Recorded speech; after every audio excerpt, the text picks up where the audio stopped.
so far. The easiest ones that we have are ones like number 13 and 14. If you look on page 204, 13 and 14, I picked number 14 to work. 13 is an odd, so I figured it would have the answer in the back of the book. Now, if you notice, we're given some things. We're given this vertex here. It's at -2, 3. And they also tell us that the point 412 is on the graph. Do you remember that we have a form of an equation for a quadratic equation called the vertex form? I think your book called it something different, but I'm just going to call it the vertex form because if you look, it's got the vertex HK in it. So if we know the vertex, we know that H is that -2 and K is the 3. Remember, that's how we labeled the vertex, was HK. And if we look at this formula down here, I can already plug some of this stuff into it. I've got Y equal, I don't know what A is, but I know that H is -2. Now remember, in the formula, it's X minus H. So it's going to be X minus -2 when you plug that in there. And I know what my K is. My K is what? 3. Okay, so let's clean that up a little bit. So far we have A, X minus -2, wouldn't that be just X plus 2 squared plus 3? Okay, so far I'm able to put that in there, but I'm still missing, I've got a Y, an A, and an X. That's too many things missing. Now, aren't equations always supposed to have X's and Y's in them? Right? So that part's okay to be there, and that part's okay to be there. But in order to really know what my equation is, I have to know if there's some number out front to multiply by. So how do you think do anybody got any ideas for how I could find that A? There is some more information given. So think about the fact that they've given you another point. What do you think you could do with that point? Drop it off. You ought to heard the video. Y'all got to go listen to the video of number 7 from last year, even if you don't need to, just so you can hear what their comments were about things. Who, us? No, this was actually, I think, Caleb's class. So it would be Caleb and Elizabeth and James and some of them. Okay, so isn't this an X value, and 4 is an X value and 12 is a Y value, right? So couldn't I plug those into the equation where I have an X and a Y? Because what if I stuck them in there? Then the only thing that would be missing would be the A. And if I had all numbers and just the A, couldn't I solve for A and figure out what A was? So that's what I want to do here. I'm plugging in every piece of information they give me. That's not showing it real well. X is 4 and Y is 12. Well, here's the Y in the equation down here, so 12 gets plugged in for Y. I still don't know what that A is. That's the thing I'm trying to find. If I just had it, I could stick it in there and have my whole equation, right? I know what X is, though. X is this 4 right here, right? Or I know what an X is. AX, and it doesn't sound right, does it? Okay, and then I've got plus 3 here. Let me go back, pick that. All right, so let me come over here and see if I can fit all this in here. 12 is equal to A. What's 4 plus 2 in parentheses? 6. What's 6 squared? It would be 36, right?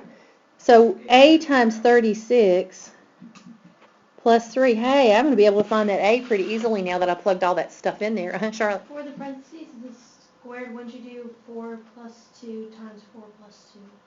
Well, you think about it, if inside the parentheses, if you can simplify it without doing all that, you want to. So if you look at it just inside the parentheses, 4 plus 2 is 6. So 6 squared would be 36. If you did it the way you're saying, you would get 4 squared plus 2 squared, and then you'd get 2 times 4. It would still be 36, in other words, okay? So even if you did that, you'd still get the same number.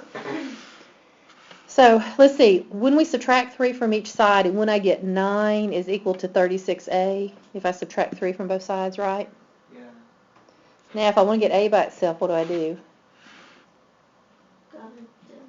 Yeah, divide both sides by 36. Eek. Well, it was working pretty well, and then it stopped. Okay. So if I divide both sides by 36, 9 over 36 reduces to a fourth. Guess what A is? A fourth, right? Can I go back and write my equation now? Yep, because I know what A is. So let me use that green. Didn't we right here have almost the whole equation? What was the only thing we needed? When the only thing we needed was the a to put in there to have the whole equation? So all I got to do to write the equation is come over and just say, well, a was a fourth. In case you can't read that, I'll do a new screen on it in a minute. Does anybody need some time to copy that, or No, I'm done. anybody else still working on copying it? Okay. So if I go to a new screen and write this, Which problem is this a again? fourth, just a second, I'll forget, x plus 2 squared, yeah, it was 14, plus 3. And that's our equation. All we did was plug the vertex in. We labeled the vertex HK. We plugged it into that formula, bless you, and then we had to find out what A was because we couldn't write our equation if we didn't know what A was. So we took that extra point they gave us, we plugged it in, and we were able to figure out, oh, A was a fourth. So we went and stuck it back in there. And there's our equation, bless you. Why is that thing so? Okay, so now let's go. So the steps were plug in HK into y equal a, x minus h squared plus k. Once we did that, we could see that we still need to find a. So plug in that point that they give you, which had an x and it had a y, so we just stuck them in the right spot, and we solved for a.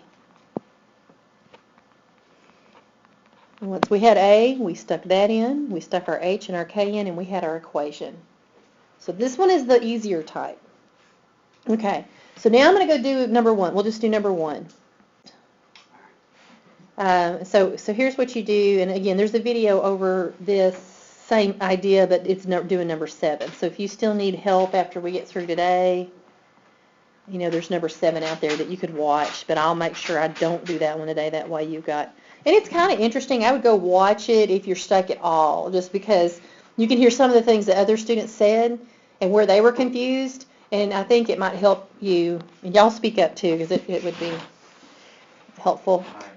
Hi. That was Misha. Okay, so now, if I got 3 points, I know I don't have the vertex. Well, I don't know if I have the vertex here or not, do I?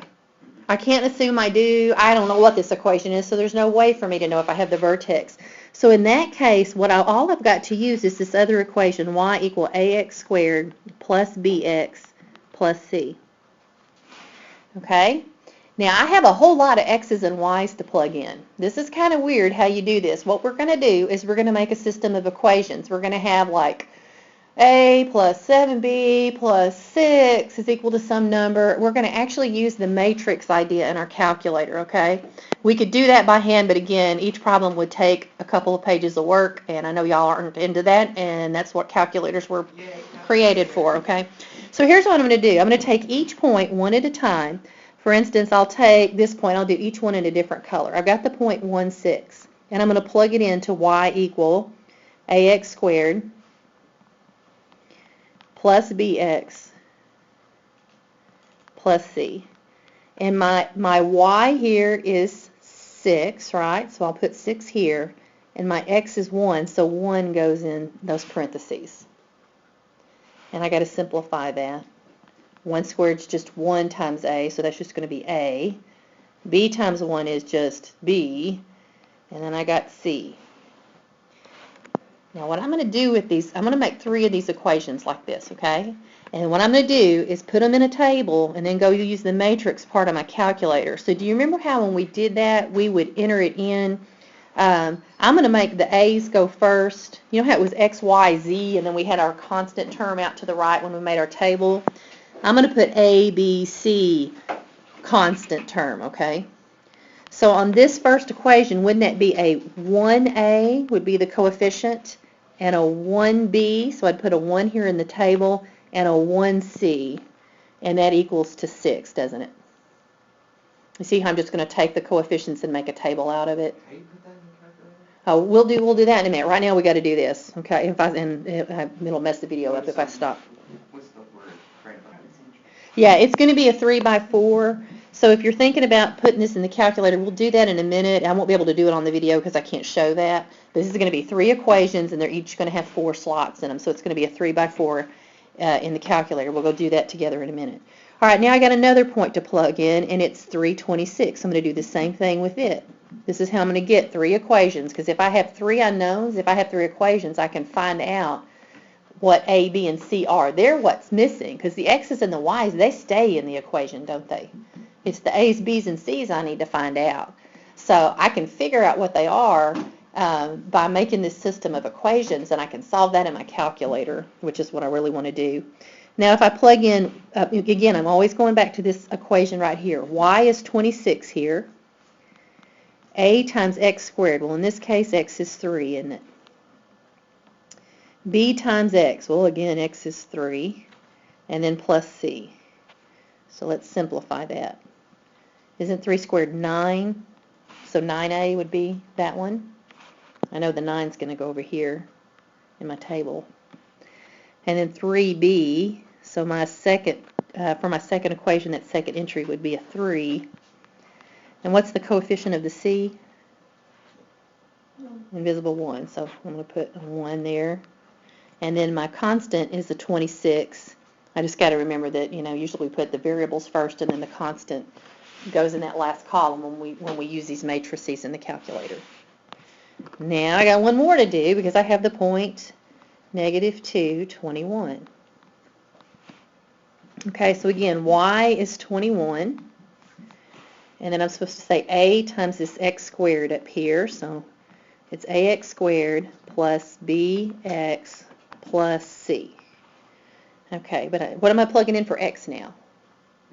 -2. Good. So let's put -2 there and -2 there.